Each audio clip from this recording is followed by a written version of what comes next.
Okay, welcome back to the Special Features Podcast. I'm Jasmine, and I'm sitting here with Katina. I met Katina on like one of my first days on Chicago Fire. We were both working in the AD department, and I was so glad to see her face. And I was in the midst of faces that didn't look like mine, and I was in the midst of faces that did not understand what I was experiencing at the time. And Katina was just like, baby, I got you. I got you. We family. It's cool. It's cool. So, Katina, I want to ask you about like why you started getting into the film industry. Why? Yeah. Like what made you jump in? Well, truly love of it was. I started in TV of itself. Just that was mine because grew up a TV watcher. So and growing up watching a lot of TV, people thought that was the be all end all of the world. You were not going to be anything in this world because it's the boob tube. You're just sitting there sucking in all these bad things and you won't do anything in the world. Right. So I was the kid who watched a lot of TV, so people just was like, oh my God, again. And I had a cousin, an older cousin, who said, leave her alone. She could end up producing shows one day. Y'all leave her alone. Didn't know what a producer was. Didn't know, honestly, I knew directors somewhat, knew actors, of course, but I didn't know what everybody did. And I said, yeah. And somewhere in there, I still didn't take it seriously at that time. It was more, okay, yeah, but I just like TV, I like movies. And went to school, majored in special education because I thought I was going to teach the special needs children, and that became a little overwhelming, and I changed my major to communications. Okay. And that's when I pursued it on a level of, okay, I could do this. Pursued it in a way where I ended up in LA just a short time. It was like a year and a half. And no, wait, let me stop you because your LA stories, like, okay, so she be like, oh yeah, I was there when they filmed The Fresh Prince of Bel-Air. I was there. I almost went there for Living Single, but I couldn't make it. Oh girl, I was there the day that. So like, don't say your LA time was slight because you was there when it was happening. It was a lot going on. As I said, you know, I lost my dear Tupac during that time. Oh, that was a lot. That was a lot. It was like because tell the story about how you weren't there, but you were supposed to be. Oh, you're talking with Biggie? Yeah. Okay, the company I worked for at the time, because when I moved to LA, I moved with my cousin. It all leads up to a thing. We have a friend. We were here in Chicago working on a film. Because he was the same way. He just knew we was gonna change the world, and he was detoured into going to LA. And at the time, had lost my job. I got fired because I worked in a video store. Got fired. My cousin had moved back to Texas, and she wasn't doing much there. So he was like, "Come out here with me." So we did. We weren't doing anything. So we both got out there, and I got there. It was in July, so it was like right when shows are starting to come up. And this is back when it's studio audiences. You had, Warner Brothers lot anywhere, Murphy Brown, Family Matters, Hanging with Mr. Cooper, all those different shows. And Living Single was on a different one called Warner Brothers Ranch. So I just heard about the ranch. I heard. I knew I wanted to see a TV tape. And once again, I'm a TV kid. I wanted to be in that audience because I grew up with Good Times, and you can hear somebody say, "Go ahead, Walona," and that's what I wanted to be in the midst of that.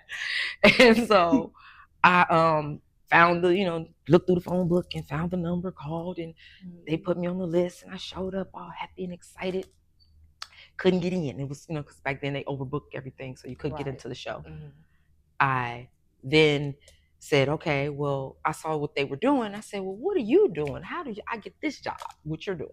And the young lady, her name was Debbie. She gave me the information to come. She was like, we're hiring. She gave me the information, went to everything. From there, was hired on and started working at the company. And with the TV tapings, they also did certain award shows. And it was back then, it was the Soul Train Awards and the Lady of Soul Awards. And I ended up going to the Lady of Soul Awards because I wasn't working it yet, and that's when I would see people. Because my cousin always makes fun of me because I saw Rebe Jackson, and when I saw her, I was like, Rebe, like I knew her. She always say, "You act like you know them. That's why they talk to you." I was like, "Well, I mean, they're people." So I was like, "Rebe, you know they name." So it's just like, and hey, she waved and we doing? smoked, and it was a thing. So that was my first Jackson encounter, and I was excited. So, but that leads to, and working for this company, time goes on. It's not even a year. That March comes up, and it's the Soul Train Awards. Mm-hmm. But I have to come back to Chicago. Mm-hmm. My grandfather passed away, so I was here that weekend. Mm-hmm. And that was the weekend, same weekend, it was the Soul Train Awards. I would have been there because my cousin worked it, but I didn't work. I would have, but I wasn't here. I wasn't there. And the whole Biggie was killed that same weekend. And my cousin always say, do you know we would have been there? We might have been in the car knowing us the way we moved. You know what? Y'all would have been there, Biggie. Because we worked our way into things so much. Mm-hmm. People really believed they just thought we worked on something. They thought, because I just thought, if you talk to people and just are friendly and nice and say, hey, and just hey, and that's you get into something. And and I was a firm believer of they're people. You could be awestruck, you could be in that, because it is something where no, you don't see a celebrity every day. Right. But at the end of the day, they're people. Yeah. So it was those moments of, okay, hey, I'm sitting here. I'm here. You're here. The people. Hi, right. What's going on with you today? Right. So and it just became a thing where we would literally go to movie premieres and stuff like that, and just somehow, some way, we'd be at the party. There you go. Mm-hmm. All right. So Katina wasn't there. I wasn't there. And I would have been. You would have been had I. But it's just like, it's so much of a blessing in disguise that you were in LA when it was like really black television, like for real, like core black television. And when the danger came, you were protected enough to come back home. I know. I think that's beautiful. I'm just like, I think that was your grandfather's last thing that he did on this planet. He was like, bring your little tail. He's right, like, come on back, because you would have been somewhere you weren't supposed to be. Exactly. Yeah. It happens that way. I would be. Yeah. Yeah. Okay. So we made our way. Favorite movie first. I want to know. My favorite movie of all times. Color Purple. Yes. Here's why. Yes. And of course, the original, 1985 Color Purple. Mm-hmm. Every emotion you have, it hits. Mm. You're going to laugh. Yeah. You're going to cry. You're going to get angry. You're going to celebrate. It's every human emotion possible within you to have comes out watching that movie. It does. Honestly, reading the book, because okay, so I took a women's studies class in college, right? Okay. And I was not enjoying college at all because I went to a PWI in the cornfields, child. So it was nobody knew anything. So I went into this class, had watched The Color Purple numerous times. So I was excited for it to be the text that we were working on. And in a class of 70 people, no one had heard of it.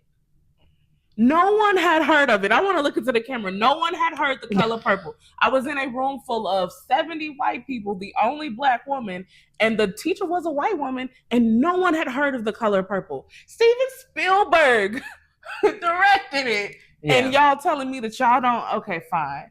But all my life I had to fight was like the first time, and I was like, okay, Oprah really does everything. And just to know that being her first movie to be plucked because Quincy Jones was in Chicago for something, turned on the TV, and she was doing this little show here called AM Chicago. And to be a Chicago kid, born and raised here, I remember when it was AM Chicago, and when before she was on there, it was this white dude, and I don't remember his name, but I do remember it was this other guy. And then she showed up, and I remember my parents being I remember them being excited to see her. my mother, it was like it did something for her soul to see Oprah, this well-rounded woman with this little afro on TV. She just was like, "Oh yes!" And we all tuned in at that time because it was like it did something for us to see her on television, and then to know that was for Quincy. Just literally, he was looking for Sophia. Turn on the TV, there she is. And it was like, I need this woman right here. That's the one. That's the one. So because I'm always, God is going to put you where you're supposed to be when it's time for you to, for things to happen away.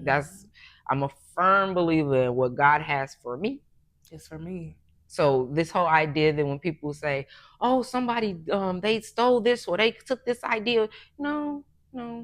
It wasn't for you. It wasn't for you. And you can always make more. Always. If you are a creator, if you are someone who is really entrenched in this, there isn't anything anyone can take from you. They cannot there take isn't, it. Because God, source, universe, the moon, however whatever you choose to call them. You know what I'm saying? It is an infinite connection to your source of your creativity. Because he is truly the source. The rest of this is just resources of it all. Absolutely. So and we got the resources because that's the purpose of this podcast, was to one, put an eyes on everybody on my team that is making sure that we're getting these things done. But also, we're about to tap into some big Chicago talent. So stay tuned for possible more notable people that we gonna get up on here. We gonna get them. We gonna get them. Hey, hi, we're coming. So the Quincy Jones of today, rest in peace. The Quincy Jones of today is watching this and seeing this, because we all know I sent this to Michael Scott, right? Yes. We all know that I sent this to the man that been making it happen for me in this city. Right. I let him know that I'm still making it happen. So, and we're making it happen together. So what projects are you excited about this year?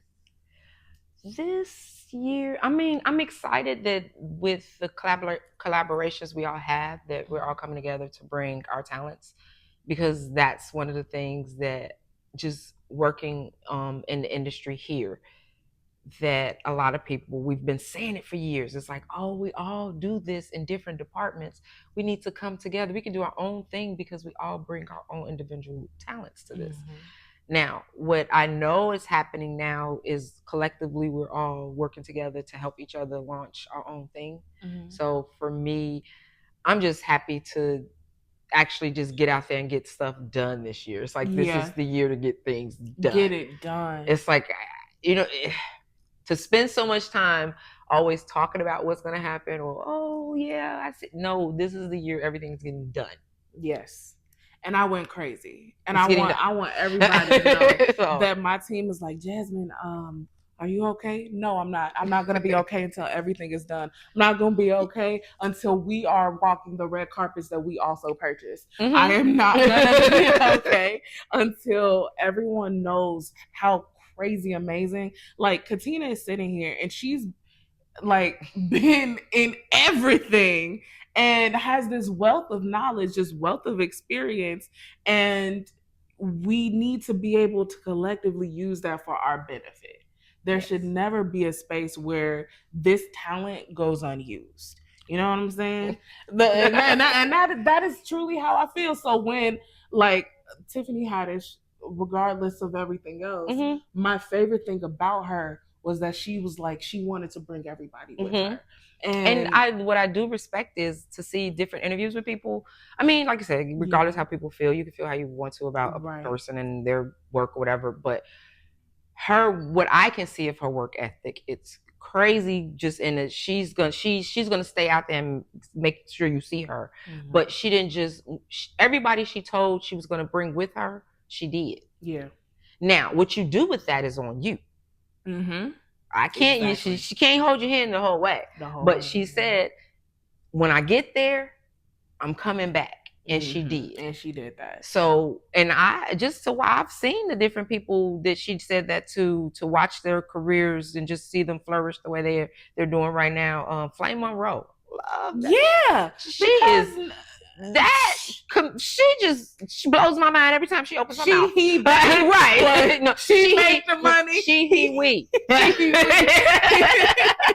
She make the money. He signs the checks and we spend the money. I like that. I love it. And so it's just like all of our voices, even though we might be different in what we have to say, the collective of all of us supporting each other to have our platforms, community, tribe, all that matters. So we can all make money, and so we can all make the content. And before you know it, our content is the top content in the world, and you know that because every country be cosplaying.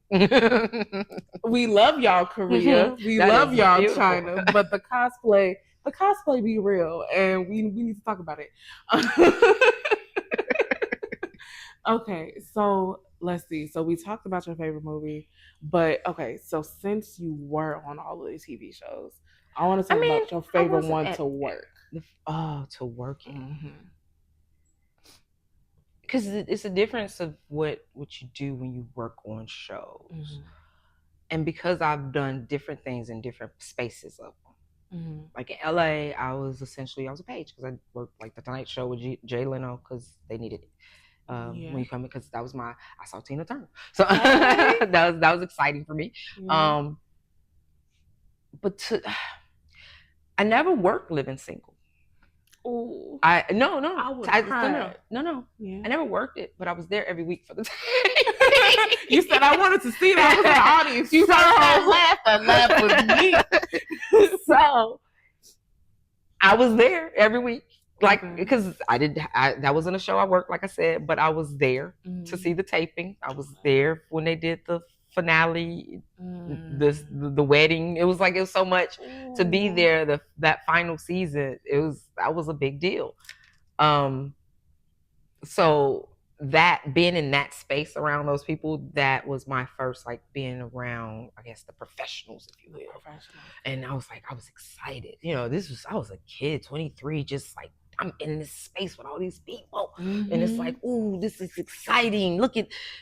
Because that's how I see, and because I'm a TV kid, so now I'm seeing the big cameras. It's three big cameras right there, and I'm listening to the stage manager call it out. And 5, 4. It was a thing. So for me, I want to say that's my favorite because I enjoyed the show. I was a fan of the show, and then to be there to see it happen and be there to see it being made. Those final couple seasons, it was an exciting time for me. So. That would be my favorite in that time. But to be here and just the different work experiences I want to say just to feel like it's a family unit, if you will, or just everybody looks out for one another. It is Chicago Fire. Yeah. Chicago Fire, unlike I've worked on the other shows a few times here and there, but it's a true family feeling with that show. It is. From the cast to the crew to it's like everybody, they've known each other for years. They work in just without saying words. It's like they move, and I love it. I love that camaraderie. And I worked Chicago Fire in the 12th season. It was season 12, yeah. So the 12th season, and I got to see Eamon Walker's last season. Yeah, that was the most beautiful experience I have ever had seeing an actor. So really what was happening is I was brand new. I knew I had trained, but I didn't know. It's different reading and learning about it and then being thrust in the middle of everything.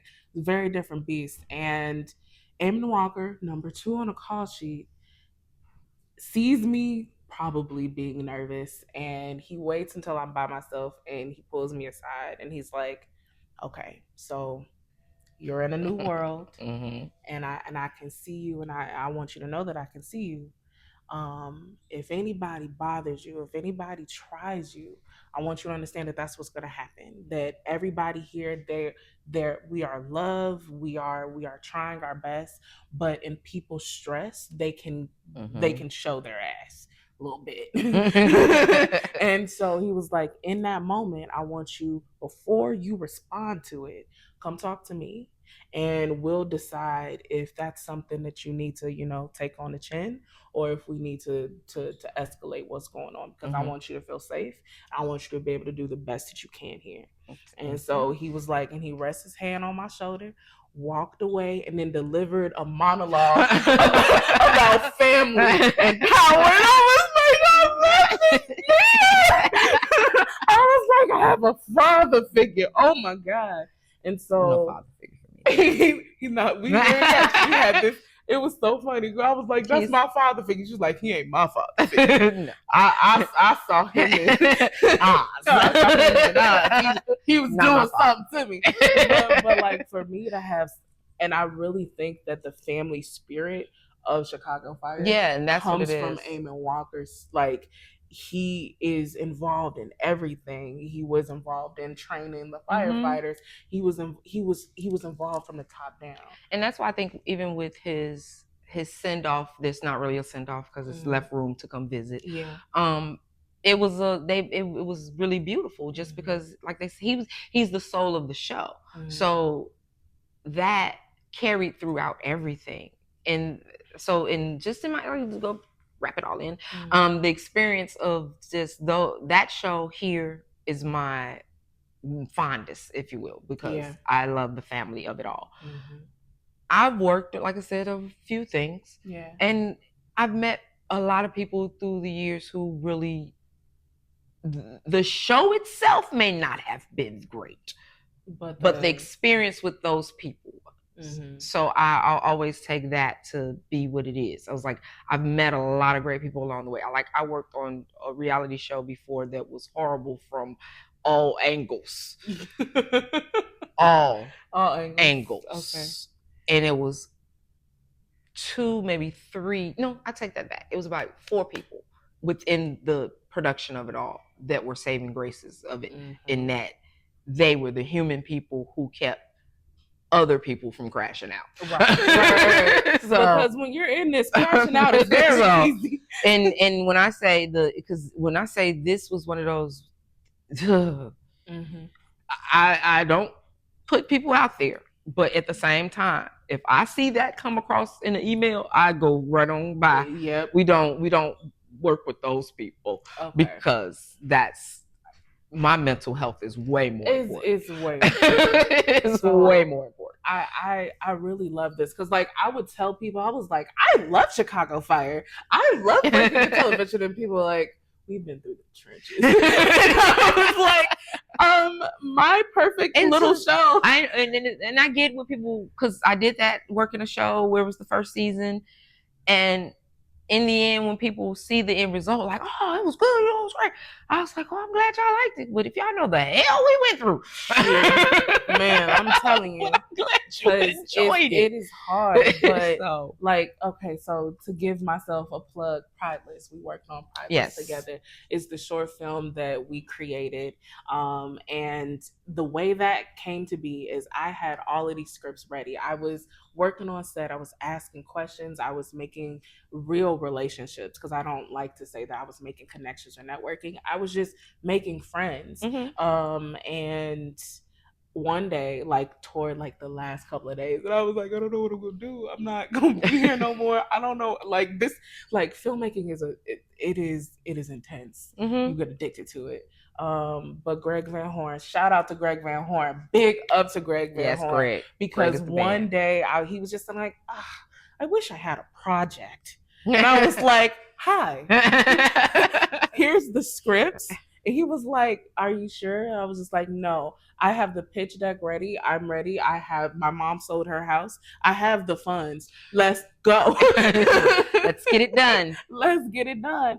And, it was a lot to do, because I realized that I was a one-man production crew until I started bringing more people in. But I had to do all of this development. I had to call the Chicago Film Office. Shout out to the Chicago Film Office. The Illinois Film Office. And can I just say, she says she's not a producer, but just keep going. I said I wasn't a producer, but I surely did. And now that I like have it in my, like, I've done it before, now I know I can keep doing it. Mhm. But I was in my apartment just rocking and screaming, trying to get it all done. But we did it, and in like 3 days, 3 locations, about like a Black love story that didn't end in romance. That was really important to me. I just wanted to show conversation and connection. Mhm. And at the end of it, Katina, you could tell what I did. I was like, everybody left and there was nobody to say anything. I collapsed into her arms. I was like, we did it! Oh my God! Is when that last part of it's a wrap happens, it is something. Even though you still have to go to post and everything else, but it's a wrap at the end of a shoot that does something to your spirit. Yeah. So yes, I knew that was that was that first, like, let it go. Now we're going to the next leg of it, the post. Now that that's done, be looking for it soon. Be looking for it soon. It's coming. It is coming. It's gonna enter a few festivals, and it'll be right in front of you. Enter a few festivals. And my idea is to make sure that we're in alignment with like festival regulations, but I want to do a private screening for all of us, because we really did that. Chicago Fire did a lot. And I cannot tell you the dollar amount that was invested into me and my project, because the value was too great. You know what I'm saying? And for all of them to do that for me, with equipment, with labor, with time, with resources and information, all of that to be done just for me, because I walked into that room fully prepared to receive and to give in the same space. I think there's something really strong to say about that. So I will always sing Chicago Fire's praises, always. Yes, because like I said, the family and the camaraderie they have over there is I haven't seen that on any other of the shows I've been a part of. I miss it a little bit, but honestly, I'm excited. It's a missing thing, but it's also a thing of, I know how I want my sets to be. Yes, 100%. It's definitely it laid a nice blueprint of you can get something done, and you don't have to berate people. You don't have to talk down to them. You don't have to bark at them. It can happen, and it still can happen lovingly. Yep. And that's a part of what, because to not be in this business, a lot of people don't understand what happens behind the scenes. No. And the sweat and the blood and tears and everything else that goes into making something that you enjoy so your escapism for your half hour or an hour can been somebody's hellish 8 days. It could be. So it could be wow. So to understand that you can make beautiful, beautiful stories, beautiful projects, and look great, and do all that, and everybody can still come out with a positive attitude, be happy about it. Don't get me wrong, you're gonna have your tired days, you're gonna have your, just like, I just don't days want to today. Where you're that's just human. Heads. But right, because it's like, it turns into a family. Like, I love y'all. Sometimes y'all get on my nerves, but we got each other's back. But we got each other, right? I always, like my mother would always say, her and her younger sister, they would fight, as she said, like cats and dogs, just go at it. And as soon as somebody else try to fight one of them, they're like, oh no, and they double teaming whoever. Yep, I can fight with you, but can't nobody else fight with you. No, that's not gonna happen. So okay, so wait, one more story, because like when we're talking about like having that conflict on set, right? My favorite time, and I really like, it set the tone for me. We were doing a stunt, and Joe had to like go out of the window. Okay. Right? And I was supposed to like let him know when his time was to go. Ready. Well, like me and Joe, we had both went to the bathroom at the same time. So they were calling him and then calling me, and then Tim was like, what is happening? And I was like, wait, we both went to the bathroom. Wait. And then like, okay, so but Joe got in, but like he yelled at me over the radio, And then he was like, actually, I'm really sorry about the way I spoke. And he said it over the radio, Jasmine, I'm really sorry about the way I spoke to you. That was not cool. You're doing a good job. That was just poor communication on my part. It won't happen again. And for him to be, he's in charge. It's his set. It's him. For him to talk to a PA that way, I was like, okay, I know where I'm at, and I will literally let my feet bleed about this production. and they did. I was on 2 broken foots. Yes, as 2 broken foots. My feet are broke today. I would be limping and smiling at the same time like a crazy person because it was just like it was worth it because of the people. Right, when people show that they appreciate you, you don't mind going above and beyond. You don't mind. You don't. It's okay. Mm-hmm.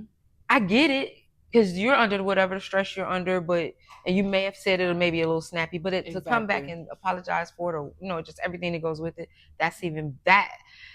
I feel better about that than if we spent the whole 12 hours, because let's be clear, it's 12-hour days. Mm-hmm. You spend 12-hour entire minimum. 12 hours, and all you do is barking at people, and you're so upset, and this, and then at the end of the day, it's like nothing. You just okay, bye. No. I understand it's a stressful situation. Everybody around, because we're all stressed. But if you turn around and say at the end, I appreciate you all. Thank you. I may have been a little out of my body, but we got it done. People appreciate that. That goes a long way in production. It does. It goes a very long way. Even in the midst, like how he said he was sorry actually when it happened. He didn't let the day go on and let it just happen at the end. But he realized what he did in that moment. So I appreciate that in that world. Like, we know what stress, because it's stressful. We get it. We're dealing with time constraints. You're stressful because safety. It's someone else's money, and it's billions. This is Dick Wolf's money. I understand. We don't play about no Dick Wolf money. I'm gonna tell you that. But at the same time, as long as we're being respectable adults with one another and we understand that it's what's happening and we get it done, I'm okay. Yes, I'm okay. So but I've been on things with nobody's budget, and you talking to people like you crazy. It's like, do you know I could get in the car and go, right? You won't have anything. I will take my ball and go. This take my ball, because it's a team sport. You feel me? Like, so now that we have actively shot out Chicago Fire, we really hope to see some really interesting faces in the episodes to come. I'm directly saying that into the camera. I want y'all to understand that we know people. and so I want you guys to see my team and fall in love with them and all of the people that are in Chicago. But I also want y'all to, get the skinny on what's popping in the city. You know what I'm saying? What's happening? So this is pretty much the show. Katina, you want to promote anything? Give us any good vibes. What's going on with you?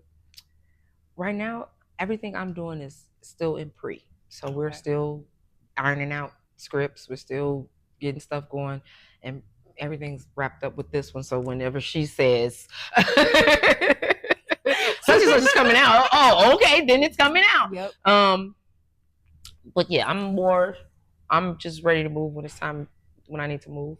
Okay. I'm looking forward to actually making my directorial debut. Yes. Year, so get into it. That's exciting for me. Been talking about that for a very long time. So yeah, I've produced a few projects with people before. I've been PAing for quite some time, but to actually make that debut directing, I'm looking forward to it. Absolutely. And we have projects coming out. I need you guys to understand projects that are coming out to give everyone on the team the ability to stretch their wings the way they need to, with a very cohesive underline. So stay tuned for all of that. We actually have a meeting right after this to get all of that together, because this is happening, but guess what's happening right after? Work. More work.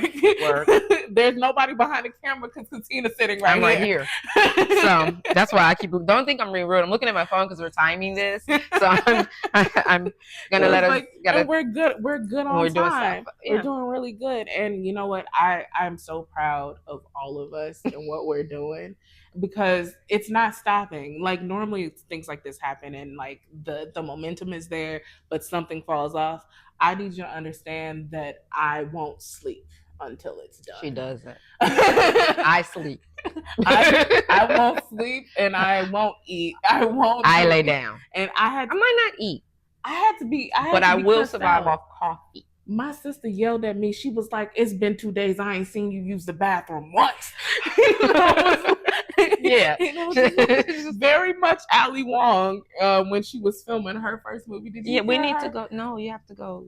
I was like, I'm getting better at taking care of myself. Don't get me wrong. So I'm like, okay, I will sleep, I will eat, but I'm like eating a lot healthier. So it's all good. It's all in like, you know, because it's like now it's like food isn't fun. Food is fuel, and I need to like energy. I need to be able to move to keep on going. Because I'm getting my team to the promised land. I don't know about anybody else and how they run their team. This tribe will make it to the end. We will make it. We are going to get on the other side. Because we've been climbing this mountain for quite some time, Mally. And Katina said, if it don't happen this year, I might be having You will see my feet. They will be on. Okay, wait. Here go my toes.com. I won't go another year without it. So, with all of that said and done, thank you guys so much for watching. This has been Jasmine Sawyer with the Special Features Podcast. And Katina, thank you so much for being problem today. This was actually fun. This was so fun. I'm gonna let y'all in on a secret. I don't like being on camera. She was so nervous, y'all. She was so nervous. My jam. And look at her being completely natural, giving us like the real history of Black Hollywood, sitting right here talking